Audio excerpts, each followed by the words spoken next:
he fucking fights back.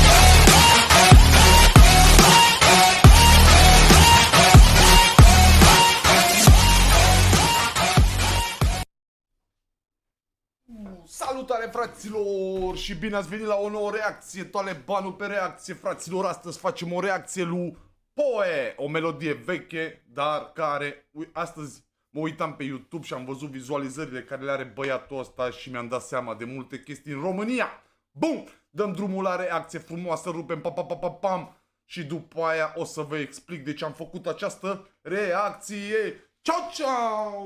Yo, fraților, suntem gata de reacție, facem o reacție frumoasă la Poe, Dis Abi. Melodia a ieșit de 2 luni, dar facem o reacție ca să vă explice fratele vostru Talebanul părerea mea despre anumite chestii și despre melodie. Hai să dăm drumul! Ai dat lumea peste cap. Combin maneaua cu trap. Nu aveam de gând să o fac, dar când ai pus mâna pe steag m-a luat greața și spun capac. Corect.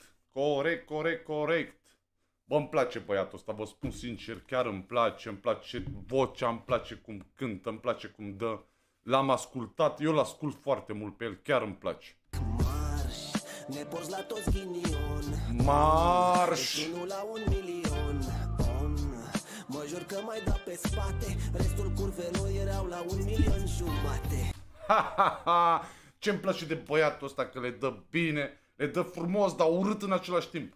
Am zis că nu mai bag în seamă toate ștoarfele. Cu papucilor Gucci, muci la nas cu toate arfele. Corect. Dar cum să stai în banca ta, cum să stai să asculți un avorton ce zice că sunt... Aici a dat-o elegant, să zicem așa. Bun. Suntem o țară de inculți. Probabil că l-au zăpăcit prea mult faima și banii. Vorbind de proști inculți și a atacat direct toți fanii. Vorbești de România și aduci insultă. Dacă mâine mor toți proștii, ce-n dracu te mai ascult? Corect. Auziți bine aici ce zice băiatul ăsta.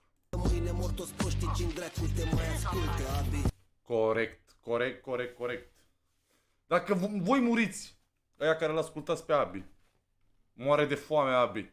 Ai zis că te prefaci, că de fapt tu ai școală. Erai pe legale coane sau ți-a revenit vreo boală? Ce-n dracu să te mai creadă când zici că e scos din oală? Te-ai prăjit prea mult pe creier și ai dat-o în vrăjeală, abi.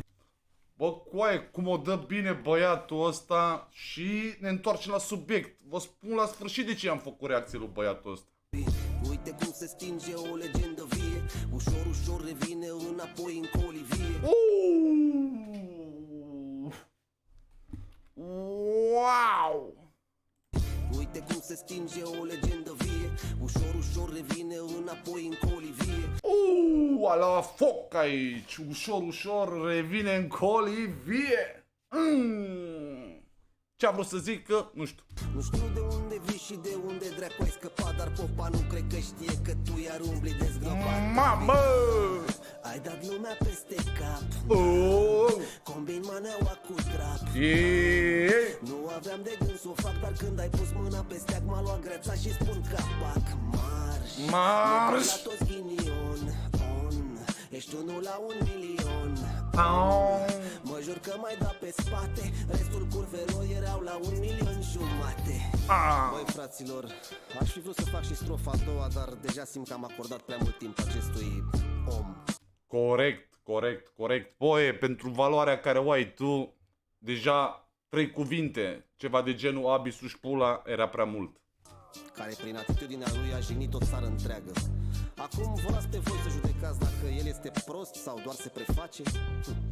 Eu votez pentru varianta 1. Eu pentru varianta 3. Prost și ară prost. 3. Hai, să aveți o seară. Să aveți o seară plină de Abi!